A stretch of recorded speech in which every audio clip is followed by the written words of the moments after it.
আসসালামু আলাইকুম। এখন এই মুহূর্তে এসে সরাসরি সরকারের মধ্য থেকেই এবং সরকারের আশীর্বাদ পুষ্ট রাজনৈতিক দল থেকে সরাসরি সেনাপ্রধানকে হুঁশিয়ার করা হচ্ছে, সতর্ক করা হচ্ছে এবং এগুলোর মধ্য দিয়ে এক ধরনের উস্কানি স্পষ্টত আমরা দেখতে পাচ্ছি। কিন্তু কেন সরকারের মধ্য থেকে উস্কানি ছড়ানো হবে? কেন সেনাপ্রধানের স্বাভাবিক কথাগুলোকে তাদের কাছে ভয়ঙ্কর অস্বাভাবিক মনে হচ্ছে? প্রধান উপদেষ্টা ডাক, টেলিযোগাযোগ ও তথ্য প্রযুক্তি বিষয়ক বিশেষ সহকারী ফয়েজ আহমেদ তোয়েব, তিনি তো বা তার স্ট্যাটাসটি তো প্রতিমন্ত্রী পদমর্যাদার, সেখানে থেকেও তিনি তার ফেসবুকে পোস্ট দিচ্ছেন, লিখছেন সেনাবাহিনীর রাজনীতিতে নাক গলাতে পারবে না। পৃথিবীর কোনো সভ্য দেশে সেনাবাহিনী রাজনীতি করে না, তাই ডিসেম্বরের মধ্যে নির্বাচনের বক্তব্যে সেনাপ্রধান জুরিসডিকশন কারেক্টনেস রক্ষা করতে পারেননি এবং সেনাবাহিনী সম্পর্কে যেমন হুট করে কিছু করা যাবে না, তেমনি ইনক্লুসিভনেস এর নাম করে আওয়ামী লীগের পুনর্বাসনও চাওয়া যাবে না। ফয়েজ আহমেদ তোয়েব আবার তার স্ট্যাটাসে নিচে লিখছেন ইনকলাব জিন্দাবাদ। তিনি সরকারের প্রতিমন্ত্রীর পদমর্যাদায় থেকে এই স্লোগান দেন কিভাবে? আবার সাবেক সেনাপ্রধান ইকবাল করিম ভুইয়া, তিনিও ফেসবুকে লিখছেন 111-এর সৃষ্টি করে দেশে অনেক ক্ষতি হয়েছে, নতুন করে 111-এর পায়তারা কেউ করবেন না। তারা ইচ্ছাকৃতভাবে কি এগুলো জোটবদ্ধভাবে বিশেষ কোনো এজেন্ডা নিয়ে সেনাবাহিনীর মুখোমুখি তারা নিজেরা দাঁড়াচ্ছে এবং মানুষকে দাঁড় করানোর চেষ্টা করছেন? আবার জাতীয় নাগরিক পার্টি এনসিপির যুগ্ম সচিব জয়নাল আবেদিন শিশির তার ফেসবুকে লিখছেন সেনাপ্রধানের উদ্দেশ্যে যে রাজনীতি করতে চাইলে উর্দি খুলে মাঠে নামুন। আরেক জায়গায় তিনি বলছেন যারা উর্দি পরা নেতাকে পীর মানছেন শেষ পর্যন্ত মাইনেন, পিছলায়েন না। প্রশ্ন হচ্ছে যে সেনাবাহিনী কি রাজনীতি করতে চাইছে? সেনাপ্রধান কি রাজনীতিতে নিজেকে জড়াতে চাইছেন? তিনি নির্বাচনের কথা বলেছেন, ডিসেম্বরের মধ্যে নির্বাচন হওয়া প্রয়োজন, কোনো অবস্থাতে এর বাইরে নয়। নির্বাচনের কথা বললেই শত্রু হয়ে যেতে হবে? বিএনপি ভারপ্রাপ্ত চেয়ারপারসন তারেক রহমানও তো বলেছেন নির্বাচন চাওয়া মানেই যেন একটা অপরাধ। এবং আর কেউ নির্বাচনের কথা বলুক আর না বলুক, অবশ্যই সেনাপ্রধানকে তো বলতে হবে, কেননা 5 আগস্ট তিনি দেশের দায়িত্ব তার কাঁধে তুলে নিয়েছিলেন। 5 আগস্ট যদি ছাত্র জনতার পাশে এসে না দাঁড়াতেন সেনাপ্রধান, কি ঘটতো আমরা কি 1 মিনিট বা 30 সেকেন্ড কখনো মাথায় স্থির করে ভেবেছি? এবং 5 আগস্টের দিনটিতে রাজনৈতিক দলের প্রতিনিধিদের কে ডেকেছিলেন? সেনাপ্রধানই তো। তখন কেন প্রশ্ন করা হয়নি যে সেনাপ্রধান কেন ডাকছেন? তখন কেন প্রশ্ন করা হয়নি যে সেনাপ্রধান কেন সরকারের নির্দেশনার বাইরে যাচ্ছে? যদি সেনাবাহিনী সরকারের নির্দেশ অনুযায়ী কাজ করতে হয় তাহলে তৎকালীন সরকারের নির্দেশই তো মানা দরকার ছিল সেনাবাহিনী, তাই না? তা তো তারা করেনি। এবং সেনাপ্রধান তার উপরে আস্থা রাখতে বলেছেন, বারবার একই কথা মনে করিয়ে দিতে হয়। তাহলে নির্বাচন নিয়ে যখন সরকারের পক্ষ থেকে স্পষ্ট কোনো বক্তব্য আমরা পাচ্ছি না, সব সময় এই 9 মাস সহ আগামী দিনগুলোতেও আমরা তো স্পষ্ট যে নির্বাচন সম্পর্কে তারা কোনো কিছুই ক্লিয়ার করছে না, তাহলে মানুষ তো তাকিয়ে আছে সেনাবাহিনীর দিকে যে সেনাবাহিনী চাপ দিয়ে যদি কিছু করতে পারে বা তাদের বক্তব্য একটি মূল্য নিশ্চয়ই সাধারণ মানুষের কাছে আছে, মানুষ আর তাহলে কার কাছে যাবে? তিনি 21শে মে কি এমন বলেছিলেন যার কারণে সরকারের মধ্যে এরকম উথাল পাতাল শুরু হলো? এবং ফয়েজ আহমেদ তোয়েব বলছেন যে প্রধান উপদেষ্টা পদত্যাগ করবেন না। পদত্যাগ করতে কে বলেছে? সেনাপ্রধান বলেছেন পদত্যাগ করতে।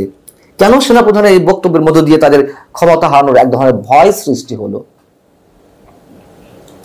পদত্যাগ নিয়ে তো আপনারা নিজেরাই নাটক করছেন, নিজেরাই গুঞ্জন ছড়াচ্ছেন।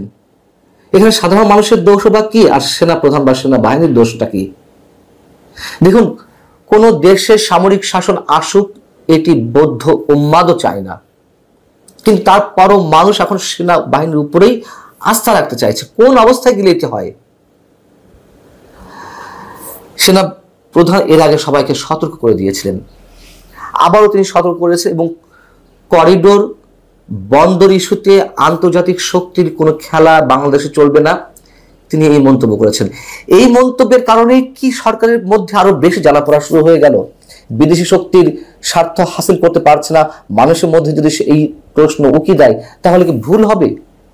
এবং করিডোরের ক্ষেত্রে তো অবশ্যই প্রতিরক্ষা বিষয়টি জড়িত। যদি আমরা বলি যে সেনাবাহিনীর দায়িত্ব প্রতিরক্ষা সংক্রান্ত কাজের, তাহলে বিদেশি শক্তি এখানে এসে খেলবে, বাংলাদেশ প্রক্সি ওয়ারে জড়িয়ে যাবে, আরো নানান শক্তি এর মধ্যে ইনভলভড হবে, তাহলে সেনাপ্রধান সেই বিষয়ে সতর্ক করবেন না? এবং সবকিছু সশস্ত্র বাহিনীকে অন্ধ করে রেখে সরকার যা ইচ্ছে করছে সেই মন্তব্য তিনি করবেন না? এবং তার চেয়েও বড় কথা হচ্ছে, সেনাপ্রধান তো এই বক্তব্যগুলো কোনো পাবলিক মিটিংয়ে দেননি, তিনি তো অফিসার্স অ্যাড্রেস করেছেন। এটা তো সেনাবাহিনীর সদস্যদের, সামরিক কর্মকর্তাদের বৈঠক। সেখানে সামরিক কর্মকর্তাদের মধ্যে থেকে নানান বিষয়ে প্রশ্ন উঠেছে, তিনি উত্তর দিয়েছেন, তিনি নিজে থেকে মন্তব্য করেছেন সেনাবাহিনী কোন ভূমিকায় থাকতে হবে। ফয়েজ আহমেদ বলছেন, মানে যে কথাগুলো বললেন এবং জাতীয় নাগরিক পার্টি থেকে যা যা বলা হচ্ছে, স্পষ্টত সেনাপ্রধানকে প্রশ্নবিদ্ধ করে তাদের বিরুদ্ধে, সেনাবাহিনীর বিরুদ্ধে যে নতুন করে উস্কানি, এটি তো নতুন করেই, তার কারণ গত 9 মাস আমরা বিভিন্ন সময় দেখেছি, আবারও তাই করা হচ্ছে। মানুষকে বিক্ষুব্ধ পর্যায়ে নিয়ে যাওয়ার চেষ্টা করা হচ্ছে সেনাবাহিনীর বিরুদ্ধে। ফয়েজ আহমেদ বলেছেন যে এটি তার ব্যক্তিগত মতামত দেওয়ার কোনো সুযোগ নেই, তিনি সরকারের গুরুত্বপূর্ণ পদে রয়েছেন এবং সেখানে থেকে ব্যক্তিগত মত ফেসবুক স্ট্যাটাসের মাধ্যমে দেওয়ার কোনো সুযোগ নেই। আবার তিনি বলছেন যে নির্বাচন এপ্রিল মেতে হবে। এক এক ব্যক্তি এক এক ধরনের মন্তব্য করছেন। আবার পরবর্তীতে এসে সৈয়দা রিজওয়ানা হাসান কি বলছেন, বন, পরিবেশ ও জলবায়ু বিষয়ক উপদেষ্টা, তিনি বলছেন নির্বাচন ডিসেম্বর থেকে জুনের মধ্যেই হবে। মানে মানুষ তো পাথা পাগল করে খাচ্ছে ভাই, যার যেমন ইচ্ছে তেমন কথা বলছেন। এবং শুধু নির্বাচনের জন্য এই সরকার আসেনি, সরকারের 3টি কাজ, তা হলো সংস্কার, বিচার এবং নির্বাচন। সৈয়দা রিজওয়ানা হাসানের বক্তব্য শুক্রবার তিনি একটি অনুষ্ঠানে সাংবাদিকদের কাছে বলেছেন অনুষ্ঠান শেষে। তাহলে নির্বাচন, সংস্কার এবং বিচার যদি সরকারের 3টি কাজ হয়, এর বাইরে কাজগুলো কেন করা হচ্ছে? সেই জায়গা থেকে তো সেনাপ্রধান বলেছেন যে বন্দর বা করিডরের মতন গুরুত্বপূর্ণ বিষয় নির্বাচিত সরকারকেই সিদ্ধান্ত নিতে হবে, কোনো অনির্বাচিত সরকার এইসব বিষয়ে সিদ্ধান্ত নিতে পারে না।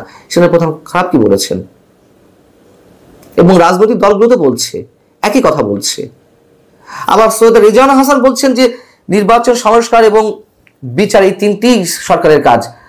আবার সরকারের প্রেস সচিব, মানে তিনি তো সরকারের মুখপাত্র বলা যায়, তার যে ভূমিকা আমরা দেখছি, প্রধান উপদেষ্টা প্রেস সচিব শফিকুল আলম, তিনি বললেন কি এই সরকারের সবকিছু করার ম্যান্ডেট আছে। বললাম না যে আমাদের মাথা পাগল করে দিচ্ছেন সবাই।